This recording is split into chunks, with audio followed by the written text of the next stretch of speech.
গাছটাকে অনেক ভালোবাসি আমরা। নাটোরবাসী যারা আছে একবার ট্রাই করো। আসসালামু আলাইকুম। বিছানা থেকে শুরু হচ্ছে একটি নতুন ব্লগ। মানুষের নাকি ব্লগ বানায়, আমি একটা দেখি। এই হলো আমার সকালের নাস্তা, মুরগি পরোটা, আর এই হলো চা। খাওয়া দাওয়া শেষ, এখন সময় হলো দোকানে যাওয়ার, অর্থাৎ কামে যাওয়ার। তো এখন কামে যাব। এই যে কামে যাওয়ার সাথে হলো এটা, এই সাইকেলটা অত্যন্ত ভালো, খুবই ভালো।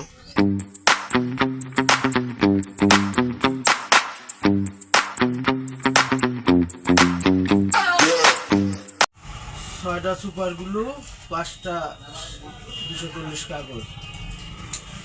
তো উনি ছিল আমাদের আজকের প্রথম কাস্টমার।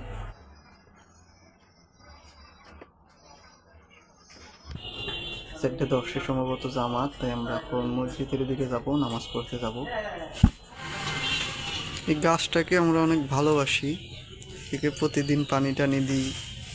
তো এই যে গাছ যখন কোনো সমস্যা হয়, যে লাল লাল হয়ে যাচ্ছে, যে আগা মারা যাচ্ছে, এখানে পাতাটা হলুদ হয়ে যাচ্ছে, আগাটার এই যে কী অবস্থা, দেখলে এগুলো দেখলে খুব কষ্ট লাগে। গাছটাকে অনেক ভালোবাসি আমরা। ওরের বিখ্যাত মুড়ি ভর্তা। আচ্ছা মামা, আর ভিতরে একটা সামোসা দেওয়া আছে। হুম কুটুম ভাই, মুড়ি সম্পর্কে কিছু বল ভাই। ভাই, মুড়িটাতে এতটাই টেস্ট লাগে, আপনার দোকানে আসলে কিছু খাইবা না খাই এই মুড়িটা আমি খাবই। মুড়ি তো আমার দোকানের না, তো আরেক কুটুম করা এর মুড়ি অনেক ভালো লাগে। এই মুড়িটা বেস্ট। তো যারা একবার খাবে ওরা বারবারই খেতে চাবে এই মুড়ি। নাটোরবাসী যারা আছে একবার ট্রাই করো। কি কর? হুম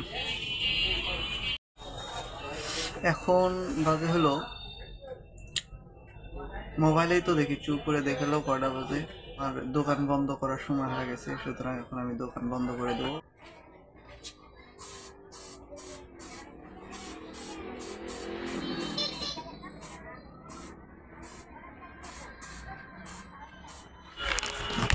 শেষ, আমার আর ওষুধ দেওয়া শেষ, এখন দোকান দেবো বন্ধ করে। তো এই যে এটা আমার অক্সিজেন, করে দেখা যাচ্ছে না অন্ধকারে, এই যে ধরাছি, এটা আমার অক্সিজেন, মানে আমার সাইকেল। এটা নিয়ে এখন আমি বাসায় চলে যাচ্ছি। আজকের মতো ভিডিও এখানেই শেষ। রাস্তাঘাটে চলাফেরা করতে করতে আবার হয়তো বা কখনো দেখা হয়ে যাবে। খোদা।